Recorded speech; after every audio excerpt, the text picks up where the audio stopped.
Startup ಕಿಚನ್ಗೆ ಸ್ವಾಗತ. ನೆಗಡಿ ಹಾಗೂ ಕಫ ನಿವಾರಣೆಯ ಕಷಾಯ. ಇದಕ್ಕೆ ಏನೇನು ಸಾಮಗ್ರಿಗಳು ಬೇಕು ಮತ್ತು ಹೇಗೆ ಮಾಡೋದು ಅಂತ ನೋಡೋಣ. ಹಾಲು, ಬೆಲ್ಲ, ಅಜ್ವಾನ, ಜೀರಿಗೆ, ಕೊತ್ತಂಬರಿ ಬೀಜ, ಲವಂಗ, ಕಾಳುಮೆಣಸು, ಈರುಳ್ಳಿ, ಬೆಳ್ಳುಳ್ಳಿ, ಅರಿಶಿನ ಮತ್ತು ನೀರು. ಕುಟ್ಟಣಿಗೆ 1 ಚಮಚ ಕೊತ್ತಂಬರಿ ಬೀಜ, 1 ಚಮಚ ಜೀರಿಗೆ, 6 ರಿಂದ 7 ಕಾಳುಮೆಣಸು,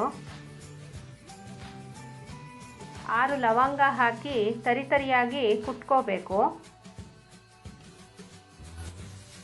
ಈ ರೀತಿ ತರಿತರಿಯಾಗಿ ಕುಟ್ಕೊಳ್ಳಿ.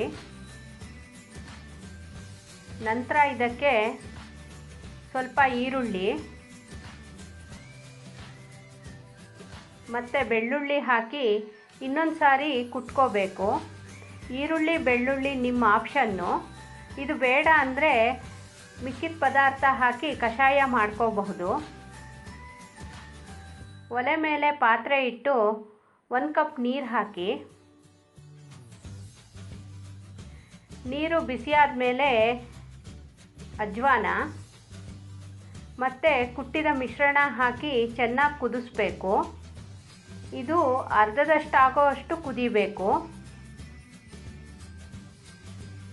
ಈಗ ಇದಕ್ಕೆ ಬೆಲ್ಲ, ನಿಮ್ಮ ರುಚಿಗೆ ಅನುಸಾರವಾಗಿ ಬೆಲ್ಲ ಹಾಕ್ಕೊಳ್ಳಿ.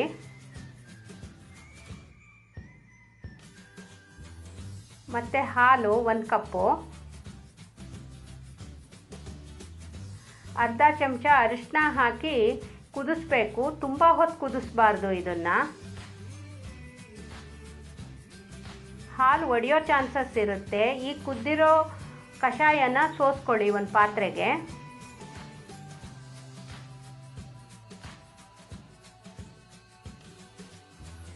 ಈಗ ಕಷಾಯ ರೆಡಿಯಾಗಿದೆ. ಈ ವಿಡಿಯೋ ನಿಮಗೆ ಇಷ್ಟವಾದಲ್ಲಿ ಲೈಕ್, ಶೇರ್, ಸಬ್ಸ್ಕ್ರೈಬ್ ಮತ್ತು ಕಮೆಂಟ್ ಮಾಡಿ. ಧನ್ಯವಾದಗಳು.